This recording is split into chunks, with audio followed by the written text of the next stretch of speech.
Good day, folks. Thank you so much for joining us. Today we have with us Dhara Garg, who was also my old MBA classmate as well.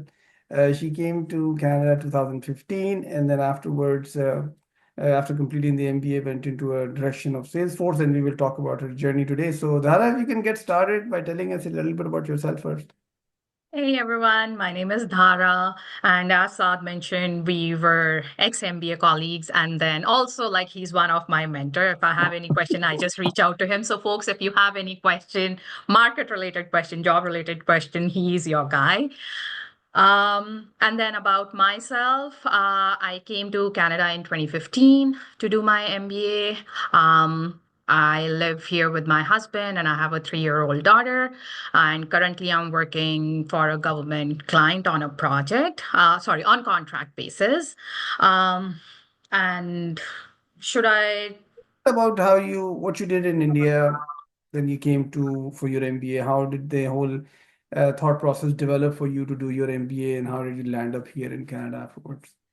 I graduated from a university in India in 2011 in computer science. And then I started working for TCS as a not Salesforce, but as a developer, and then eventually moved into BA roles. And I was working with a government client in India when I realized that I really need to refine my management skills while working with the leaders. And that's how I decided that I want to do my MBA. So through my research and everything, I decided to come to Canada to Ted Rogers School of Management. And then they also gave me the scholarship. So that was another advantage why I chose Ted Rogers. Um, and then I did my full-time MBA, graduated in 2017. And then I thought that I want to pursue my career in marketing. But while I tried applying for the marketing roles, I didn't find anything that was suitable or I wasn't getting enough calls. So meanwhile, I was working with the university, Ryerson University, which is now TMU, uh, as a project specialist. So where I would get involved in research work, I would help researchers or organize hackathons. But at the same time, I was also looking for the relevant roles in the market. Eventually, I came across a course which was organized by a nonprofit through Ryerson University, which is TMU now, in October of 2018, which was a Salesforce course. Because I tried for about 2 years to get into marketing, I thought, why not get back into IT again?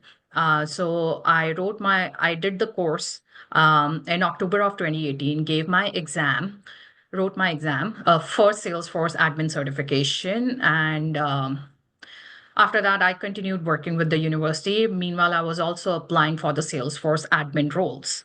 So it took about 4 months to get the first job.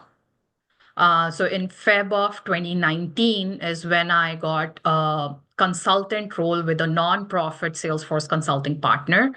And there I worked with 4 to 5 clients at a time. And then eventually I was also, again, at the same time, I was networking, I was meeting people, I was connecting with people on LinkedIn, getting informational interviews. And that really helped me to land a role in PwC the same year. That was end of 2019.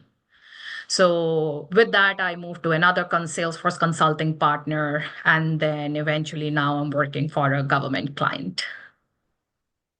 Tell us, for the viewers, could you tell us what is one day in the life of Dhara now? What happens when you get to your So desk, start working, meeting invites come in? How do you navigate through and which area of Salesforce are you specifically focused in?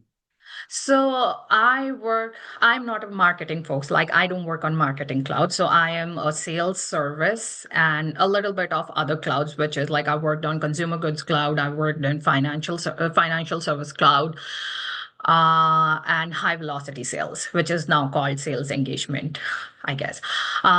So sorry, could you repeat the question? I just lost my train of thought. No, I was just saying that what is one day in the life of Dhara today? Sorry, yes. Yeah. So at a time, I work on 4 different projects. The first project is, and all the projects are in different phases of their project life cycle. So say, for example, one project is still in their requirement analysis phase, the other project is in their implementation phase, and the third project is like where I'm providing post-implementation support, right? So if we talk about the requirement analysis, those are the clients I meet 3 to 4 times weekly. I take the requirements, translate them into something that developers understand. I prepare a technical document, give it over to them, and make sure that they are developing the right product, and then give a demo to the end client. That too in modules. Like we don't prepare the entire thing, but we work in a more agile way. And then say the other project, which is in the post support, I would say post implementation support. I talk to the clients, making sure they are happy, they're using the system, the product that we have developed for them, and provide them training and make sure that.